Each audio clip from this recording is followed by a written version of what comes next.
봅시다. 다들 아무튼 고생 많았어요. 시험을 본다는 게 어마무시하게 에너지를 소모하고 집중력을 요구해서 아마 제대로 빡시 시험을 보고 왔다면 그날 너그러졌을 거야, 그치? 자, 아무튼 보고 온 결과에 선생님이 누차 말했지만 한강문 수온작도 제일 필요 없다고 했었죠. 이번 시험은 이번에 지금 내가 이 시험을 보고 나서 첫 번째 기억하셔야 될 건 우평에서 어떤 식으로 냈으니까 내가 어떤 식으로 준비해야 되는지를 교정하는 작업, 그게 1번이고요. 두 번째는 내가 어떤 문제를 어떤 방식으로 틀렸기 때문에 이걸 어떻게 고쳐나갈까에 대한 고민을 하는 게 2번. 점수 자체는 극도의 의미가 있다고 보지는 않습니다. 오케이? 그래서 어떻게 끌어올릴까에 대한 고민을 같이 해봤으면 좋겠다라는 게 이번 수업의 핵심이고, 일단 시험지를 다 가지고 있으니까, 그리고 선생님이 지금 수특 독서 파트 한 2장을 인쇄를 해드렸을 거예요. 그치? 몇 가지 참고를 해서 일단 전체 리뷰 한번 하고요. 그리고 나서 세부적으로 지문별로 하나씩 정리를 해나가도록 할게요.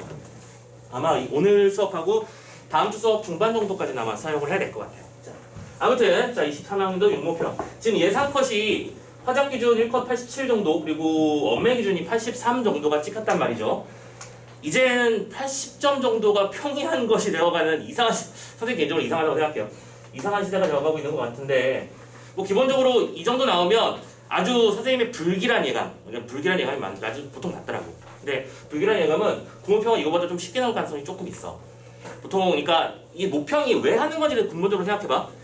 문제 수준 난이도를 이 정도로 맞춰가지고 너희들한테 던져보는 거지. 쉽게 말해서 던져보고 얘들이 이 정도로 줬더니 이렇게 피드백이 나오네? 그러면 이거보다 낮게 하고 높게 하는 건 어떻게 판단할까? 이 시험의 결과물을 가지고 다음 시험을 판단하는 거겠지.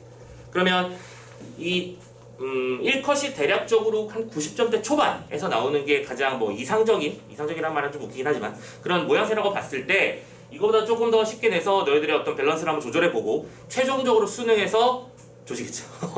그러니까 그 양상이 있을 거라고 생각하고 그러면 국형쌤이 뭐 얘기했으니까 9월 모평을 좀 수월하게 준비할 수 있겠네. 절대 그 뜻은 아니죠. 일단 경향성이 그렇게 갈 것이다라는 판단을 하면서 우리한테 중요한 건 이제 이 세부 영역별로 어떻게 연계를 하는 걸 하고 있고 문제를 어떤 방식으로 내고 있는지, 문제에서 새로운 방식은 없는지 이런 것들을 체크해보는 게 좀 중요할 것 같아요.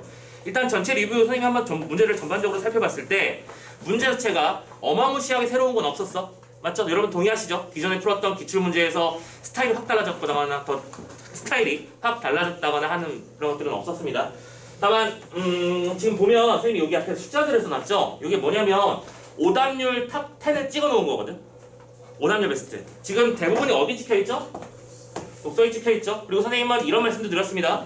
오답률 탑 10과 관련 없이 그럼 1등급을 맞으려면, 그리고 내가 등급을 높이려면 뭘 해야 되느냐라고 한다면 당연히 이걸 맞추는 건 당연한 얘기지만 근본적으로 요 두 개의 영역에서 안 틀려야 된다는 얘기야. 오케이? 내가 지금 써놓은 요 31번 혹은 34번 왜 이게 5가 되어 있냐면 언매의 경우랑 화작의 경우에 베스트 10에 들어가기 좀 다르더라고요. 그래가지고 두 개를 써놨고 이 두 개 외에 혹은 여기 써져 있는 문제들 외에 나만 틀린 문제가 있다면 그 부분은 분명히 교정 작업을 들어가야 되는 거야. 그게 나의 교정 포인트가 되는 거겠지. 오케이? 절대다수, 그러니까 지금 요 정도, 베스트 10 정도 내려가면 대략 정답률이 이제 50%에서 60% 사이까지 내려간다는 얘기거든? 아니, 올라간다는 얘기거든? 그렇게 치자면 절반 수 이상이 맞출 수 있는 문제라면 나도 맞출 수 있어야 되는 거 아닐까? 라고 생각하고 여기에 없는 문제들을 내가 어떻게 맞출까에 대한 고민 좀 같이 나눠봤으면 좋겠다는 거. 그리고 또 하나, 지금 선택형에서 재미나는 점이 뭐였냐면 일단 기본적으로 화작이나 언매 모두 베스트 10에 들어가는 문제가 없었어요. 문제 난이도가 제법 낮춰져 있었다는 얘기지. 그럼에도 불구하고 나는 틀렸는데 라는 게 분명히 있을 수 있어. 반성 포인트. 오케이? 생각해 주시면서 특히 이 화작과 언매의 밸런스를 조정하는 게 굉장히 평가원 출제 입장에서는 중요한 부분이겠죠. 그러다 보니 살짝 화작 같은 경우에는 독소화되는 경향이 지금 이번에도 역시 마찬가지로 보이고 있었고, 또 재미난 점은 매체 연계율이 굉장히 높았어. 지금 매체 지문, 그러니까 총 11문제 중에서 6문제가 매체 파트죠. 이 매체 파트에 우리 화작 수능 특강에서의 제재 연계가 거의 다 됐어. 근데 화작은 한 개 정도 외에는 거의 안 됐어. 특이한 점이죠. 그러니까 어느 정도 연습을 한다고 했을 때 특히 내가 언매를 고른 사람이다라고 한다면 수특이나 수완에 나오는 매체 문항들을 좀 깊이 있게 파주는 것이 중요할 것이다 라는 것들도 우리가 좀 새겨야 될 부분이라고 할 수 있겠지. 한 번 정도는 풀어보셔야 된다는 거. 오케이? 자, 그런 상태에서 이제 그러면 페이지를 넘겨가면서 어떤 문제가 나왔고 어떻게 해결해야 되는지 한번 정리를 해보자. 자, 먼저 첫 번째 페이지부터 봅니다. 지금 첫 번째 페이지에는 독서 지문이 나와 있고요. 자, 여기서 고백의 시간 한번 가져봅시다. 나 1번 틀렸다 손. 내가 1번을 틀렸다 손. 많지 생각보다. 지금 베스트 10에 안 들어갔는데 많죠. 선생님도 지금 이 부분을 보면서 뭐지 싶었는데, 자 1번을 틀렸다 하는 친구들은 이걸 생각해야 돼. 내가 지문 첫 번째 너무 대충 읽는 거야. 내가 지금 지문을 대충 읽는 거 1번. 두 번째 대충 읽는 것도 있는 거지만 구조화를 안 시키고 있는 거야. 그러니까 쉽게 말하자면 느낌적인 느낌으로 풀고 있는 거지. 아 이런 식으로 말을 했으니까 이렇게 가는 거겠지. 이따가 이제 문제를 세부적으로 하나씩 풀어보겠지만 1번 문제 같은 경우에는 그냥 첫 번째 문장, 그러니까 첫 번째 줄에 답이 있었거든. 근데 이거를 굳이 따지지 않고 보통 여러분들은 어떻게 하냐면 첫 번째 시험을 만났어. 긴장되잖아, 그치? 빨리 그리고 문제를 풀어야 된다는 느낌도 압박도 받고 있는 중이고, 혹시 독서를 제일 마지막에 푸는 사람이라면 얘들도 역시 빨리 넘겨야 되겠다는 생각을 했을 거야. 그러다 보니까 첫 번째 단락은 보통 뭐 소개, 그치? 흥미 유발 이 정도의 단락이라고 생각하고 그냥 넘겨버리는 거지. 근데 그건 너희들의 느낌일 뿐이고, 지문들은 항상 묻는 정보가 중요해. 얘들아, 선생님이 독서 말고도 문학에서 이런 말씀을 드렸어. 예를 들어 앞부분에 생략된 부분의 줄거리가 나온다거나 혹은 중략 부분의 줄거리가 나올 때는 왜 그러는 거라고? 그 중략된 부분에서 문제의 근거가 나오기 때문에 싣는 거야. 중략된 부분에서 근거가 안 나오면 실을 이유가 없는 겁니다. 그래서 여러분들 문제를 풀다 보면 중략 부분 줄거리가 없는 경우도 있고 있는 경우도 있을 거야. 그건 그런 이유라고 생각해 주시면 돼. 그런 것조차 챙겨 읽어야 된다는 거. 문제를 풀 때 모든 지문을 꼼꼼하게 정리해 주시는 게 중요하다. 오케이? 그 말씀을 먼저 드리고 싶고요. 자, 페이지를 팍팍 넘깁시다. 일단 두 번째, 4번부터 9번까지는 인문 지문이 나와 있죠. 그리고 선생님이 이런 말씀을 드렸습니다. 인문 지문에서 우리가 해야 될 일은 뭐다? 사상가나 철학가가 등장할 거야. 그래서 그들이 뭐라고? 주장을 할 거야. 그 주장의 근거를 파악해 나가면 답이 풀릴 거다라고 말씀을 드렸었는데, 지금 이 녀석은 어쨌든 주제 통합 지문이라고 하죠. 가지문 같은 경우에는 그 진나라에서 한나라로 이어진 사이에 이 신어와 관련된, 즉 역사 서술의 방식에 대한 얘기를 하고 있었고, 나지문 같은 경우에는 고려에서 조선으로 이어지는 사이에 고려사라든지 치평유람 이런 식의 책들에 대한 얘기가 나와 있는 게 보이실 거고, 그래서 문제를 먼저 보면서 연결하면서 풀어가는데 특히 여기서 7번 풀린 문제 틀린 사람 좀 7번 틀렸다. 7번 같은 경우에도 아마 그랬을 가능성이 높아. 혹시 4번 찍어서 틀리지 않았나? 그치? 디귿에 끌려간 거거든 이거. 근데 이 디귿에 안 끌려가기 위해서 우리가 뭘 했어야 되는지 이 부분을 생각해야 되고, 선생님은 개인적으로는 이 7번 문제가 우리에게 시사하는 바가 굉장히 크다고 생각해요. 지문 자체의 난이도가 미친듯이 높진 않았어. 솔직히 인정? 막 한 문장도 이해가 안 되고 그런 건 아니었지. 근데 지금 그 지문 안에서 추론하는 과정이 되게 중요했어. A라고 말했으면 이 A가 왜 그렇게 되는 건지를 판단하는 게 이 문제의 핵심이었거든요. 그 부분은 이따 또 역시 문제 설명하면서 하나씩 볼 겁니다. 추론이 좀 중요해졌다라는 거. 그리고 하나 더, 9번 문제 틀린 사람도 손. 9번 문제. 그러니까 어려운 문제. 근데 이거 어려운 거 맞아요. 어려운 문제는 맞습니다. 특히 여러분들이 그 한자 어휘에 많이 취약하다는 걸 출제위원들도 너무나 잘 알고 있다는 뜻일 거야. 이 숭상하다가 포인트였을 것 같은데, 어쨌든 이 녀석도 이런 어휘 문제를 틀렸을 때 우리가 해야 될 일이 뭔가에 대해서 고민을 해보는 건, 단순하게 대치시키기만 하는 건 대치시키는 일만 하진 않았나. 그치? 그런 것들 좀 따져보면서 문제를 보셔야 한다는 거 말씀드리고요. 자, 또 넘어가서 10부터 13페이지에는 과학 지문이 나와 있습니다. 혈액의 응고와 관련된 프로세스를 설명하고 칼슘의 역설에 대한 얘기를 하고 있었죠. 자, 여기서 여러분들 방금 나눠드린 과학 지문 221페이지라고 되어 있는 프린트 자료 잠깐만 살펴봅시다. 지금 이거 쓰는 뜻과 그냥 복사해온 겁니다. 자, A라고 묶여있는데 밑에 제일 마지막 단락 혈액 응고 연쇄 반응이라는 단어 보이나요? 그리고 그 밑에 뭐라고 되어 있냐면, 뭐가 활성화가 되고 나면 불활성 단백질인 프로트롬빈을 활성 요소인 트롬빈을 저단시키고 피브리누겐 나오고 단백질 섬유인 피브린 이것도 봤지? 전환시키고 이런 얘기들이 쭉 나와 있는 게 보이실 거야. 그래서 그물망을 형성한다라는 얘기까지. 봐봐. 특히 이 지문을 한번 본 적이 있다면 이 지문이 훨씬 할만해지겠지. 그러니까 독서의 연계는 바로 이런 식이라는 걸 느껴야 된다는 거야. 선생님이 그때도 이 중심어 키워드 중심으로 연계가 될 거라고 했었죠? 예상대로입니다 지금. 여러분들 수능 특강 우습게 여기지 마시고 문제는 쉽다. 그렇다고 해서 그 문제의 쉬움에 낚이지 말고 중심 정보들이 뭐가 나와 있고 이 정보들을 개략적으로는 알고 있는 단어 정도의 레벨까지는 충분히 만들어 주셔야 돼요. 지금 연계된 게 눈으로 보인다는 거 확인해서 드리라는 거야. 알겠죠? 전체 지문의 중심은 아니었지만 이렇게 부분적인 정보들이 한 단락 정도 통째로 연결이 된다. 되셨나요? 그리고 또 하나 특징이 있다면, 지금 이게 과학기술 지문이지 묶인 거잖아요. 그치? 기술 과학 지문의 특징은 어쨌든 내용의 이해 영역이고 기술 지문의 특징은 과정과 프로세스에 대한 이해라는 게 특징인 걸 혹시 알고 있는 사람이 있는지 모르겠는데 지금 이 지문이 그 과학과 기술의 기존 출제 경향을 묶어버린 거예요. 과학 지문인데 프로세스를 보여줘. 그리고 그 단계별 특징을 추론하는 문제를 냈다는 거. 특히 이 문제 세트가 지금 11번, 12번, 13번까지 5단계 탑10 다 몽땅 싸그리 몽땅 들어갔는데 그 이유가 뭐라고 표현하면 좋을까? 그러니까 이 과정들에 대한 완벽한 이해가 안 되면 약간 뜬구름 잡는 듯한 방식으로 이해를 했다면 문제가 굉장히 난감했을 거라고 생각이 들어. 자, 어쨌든 연계도가 어떻게 되는지 확인해 주시고 문제를 어떻게 분석해야 되는지 이따 다시 한번 고민을 해보도록 합시다. 자꾸 추론을 해야 되고 과정에 비어있는 부분들을 연결고리를 내가 만들어서 해야 되기 때문에 그 연결고리 만드는 과정이 어려웠고 이번 시험에 점수 컷이 이렇게 나온 이유는 그런 문항이 많았기 때문이다라고 생각할 수 있겠어. 자, 다음 지문은 14번부터 17번 그치? 경제 지문, 사회 지문이라고 할 수 있죠. 자, 이것도 선생님이 지금 보조자료 하나 들고 왔습니다. 그리고 선생님이 이걸 왜 들고 왔는지도 이제 바로 느낌이 오셨을 거예요. 그치? 이게 요거의 연계라는 겁니다. 지금 지문에 보시면 이중차분법이라든지 이런 개념들을 설명했었는데 지금 여기 어디 갔어? 자, 왜 안 보여? 지금 가라고 묶인 부분에 네 번째 줄 끝부분을 보면 이중차분법이라 부른다라고 분명히 여기서도 이중차분법을 먼저 언급한 바가 있었습니다. 그쵸? 그럼 이 개념을 숙지를 해놓고 문제를 접근했다면 훨씬 시간이 아껴졌겠지. 맞나요?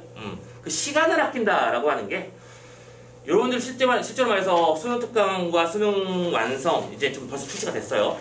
이런 것들을 미리미리 차분하게 잘 정리해놓는 과정이라고 생각하고 수특 소환 복습하는 작업 꼼꼼하게 해주셔야 됩니다. 오케이? 그래서 일단 선생님이 지금 수특 지금 거의 다 끝나가죠? 끝에 몇 페이지 안 남았으니까 빨리 마무리 짓고 수특의 독서 지문 중에서 이 정도는 봐야겠다라고 싶은 거 선생님 몇 개 선발해서 마찬가지 진행한 다음에 그 다음에 수능 완성 넘어갈 테니까 참고해 주시고요.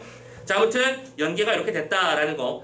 특히 이 문제 세트 같은 경우에는 15번 문제가 오답률 3위로 찍혔죠.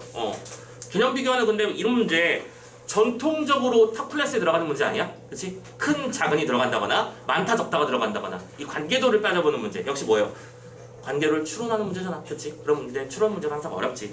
단순하게 일치분리시 문제 정도는 쉽게 맞춰줬으면 좋겠고 이런 문제를 정복할 수 있는 순간이 내가 지문을 이해해서 풀어내는 순간이라고 생각하고 내 등급이 올라가는 순간이라고 생각하면 돼.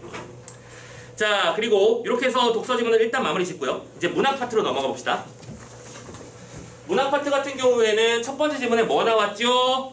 소현성록이라고 하는 고전소설 나왔습니다. 이거 연계죠? 오케이? 근데 선생님이 분명히 말씀드렸어. 소설 지문은 연계인데 연계 같은 느낌이 안 들 가능성이 높다. 실제로 그렇지 않았니?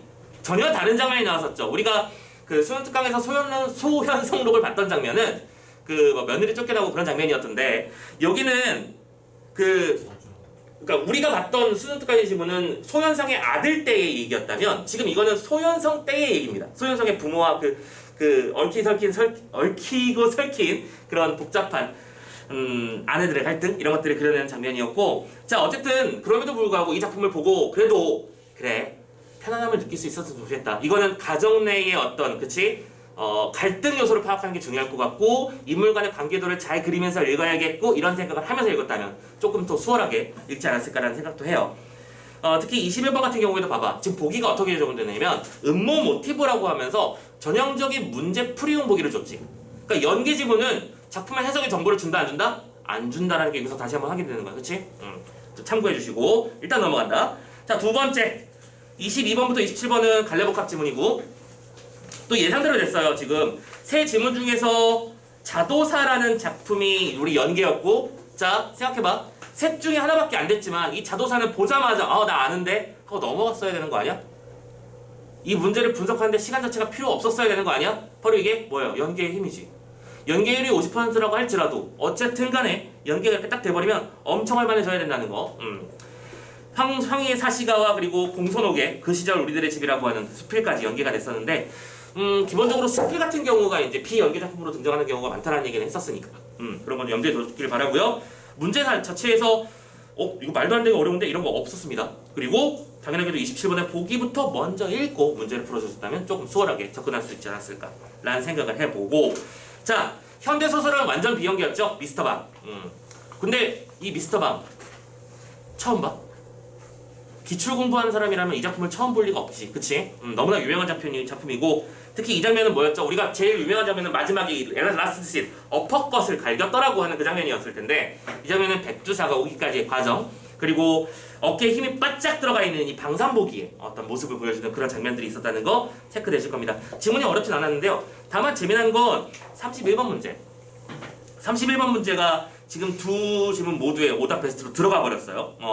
엄매로는 6위 그리고 화작으로 7위가 찍혔는데 자, 이 문제는 하나 물어봅시다. 틀린 사람 중에 내가 2번으로 끌려가서 틀렸다 손. 끌려갔구나. 오케이. 그리고 그런데 2번으로 끌려간 게 아니라 엉뚱한 답을 찍은 건 반성하셔야 되는 거야. 오케이? 그리고 2번 답을 내가 왜 끌려갈 수밖에 없었는지는 나중에 또 분석 작업을 통해서 확인할 거야. 오케이. 자, 32번부터 34번 마지막 세트입니다. 신동엽의 향아. 뭐예요 이거? 연계잖아. 보자마자 게이드 하면서 넘어가야죠. 두 번째, 기영도의 전문가라는 시. 기영도. 근데 개인적으로 그냥 갑자기 개인적인 생각인데 이 작품 읽으면서 좀 소름 돋지 않았니? 시 정말 잘 쓰지 않냐? 듣고 소리 미안하지만 시 정말 잘 쓰는 것 같아, 그죠? 혹시 기출문제 공부한 사람들은 알 거야. 기영도에 홀린 사람이라든가 뭐 빈집 워낙 유명한 작품들이 많죠. 아무튼간에 이렇게 두 지문을 준 다음에 문제를 풀려고 했고 특히 이 34번 문제가 언매 푸는 친구들의 오답률 베스트 10, 12 문제였습니다. 이 문제도 근데 이 문제 같은 경우에는 답을 못 찾고 어떻게 가냐면 3번, 4번으로 골고루 배분이 돼서 끌려갔더라고요. 이런 원인은 선생님도 지금 고민하는 중인데 아무튼 이따 얘기해 보도록 합시다. 자, 여기까지 그래서 문학 파트를 후루룩 한번 살펴봤습니다. 자, 문학 파트 연계되는 작품들의 경우 특히 운문 파트는 연계의 힘이 너무나 막강한 거 다시 한번 눈으로 확인했고 3번 지문 같은 경우에는 다른 장면이 나올지라도 어떤 중심 줄거리나 중심 축을 알고 있다면 작품을 편안하게 접근할 수 있다는 거 알아주셨으면 좋겠고 비연계라고 해서 말도 안 되는 너희들이 정말 낯설만한 작품으로 가져오는 게 아니라는 특징도 알아주셨으면 좋겠다는 거 말씀을 드리고 싶네요. 자, 그리고 나서 화작이랑 언매는 뭐 긴 설명은 안 할게요. 우리가 시간 관계에서 다 할 수는 없을 것 같고요. 화작 같은 경우에는 기존의 특징에서 크게 벗어난 문제는 없었다는 그 특징, 그게 특징이라고 볼 수 있겠고 다만 이 언매와의 밸런스를 조절하기 위해서 정말 고단한 노력을 하고 계시는구나라는 게 느껴지는 게 화작이 옛날처럼 그냥 시간만 투자 때려 박으면 단순하게 막 다 풀리고 그렇게 안 하게 만들려고 노력하는 흔적들이 분명히 보입니다. 체계적인 복합적인 이해를 좀 요구하고 그리고 낚시성 선택지도 분명히 보이고요. 그런 것들 넘어가는 고민. 여러분들 화작한 선택한 친구들은 어쨌든 평소에 꾸준하게 화작을 연습해주는 게 핵심일 거예요. 하루 1일 한 세트 이런 느낌으로 단 하루도 빼지 않고 계속해서 연습을 하다 보면 그 연습량 때문이라도 아마 문제는 수월하게 풀릴 거라고 생각해요. 그리고 언매는 문제 난이도 자체가 그렇게 어려운 녀석이 없었고요. 특히 기본 개념 싸움에 해당하는 문제들이 많다. 그러니까 이게 너희들이 동의하지 않을 수는 있겠지만 이 수능 문제를 계속해서 풀어왔고 함께 해결해왔던 선생님의 입장에서는 언매에서의 특히 언어의 난이도는 급격하게 내려간 건 맞습니다. 급격하게 내려갔어요. 그러니까 기존에 있었던 기출 문제를 해결할 수 있는 능력 정도라면 이거는 해결돼야 되는 게 맞다고 봐. 그러면 안 됐으면 어떻게 하나요? 해결하려고 노력해야죠. 내가 어떤 개념을 못 잡고 있었고 어떤 걸 놓치고 있었고 어떤 거를 정확하게 이해하지 못하고 있었는지 정확하게 구분해서 총정리하시고 그 약점을 이번 마지막 기회가 될 것 같은데 여름방학 때 마스터를 하셔야 될 것 같아요. 자, 그런 문제들이 있다는 거. 그리고 마지막으로 매체의 연계율이 높다는 거 아까 말씀을 드렸죠. 수능 특강 자체에서의 연계율이 생각보다 높았어. 기본적으로 매체는 나온 지 얼마 안 된 문제잖아. 그치? 작년에 처음 등장했기 때문에 아직 기출의 양도 많지 않고 하기 때문에 최소한 수특에 있는 지문 그리고 그동안의 기출들 그리고 최근 사설 모의고사들에서 이것저것 시도해보고 있는 문제들을 다양하게만 선입해주면 화작의 분량만큼 노력을 하지 않아도 충분히 커버가 될 수 있을 거라고 생각을 합니다. 오케이? 자, 여기까지가 일단은 전체적인 이야기 총평이었고요. 잠깐만 끊어.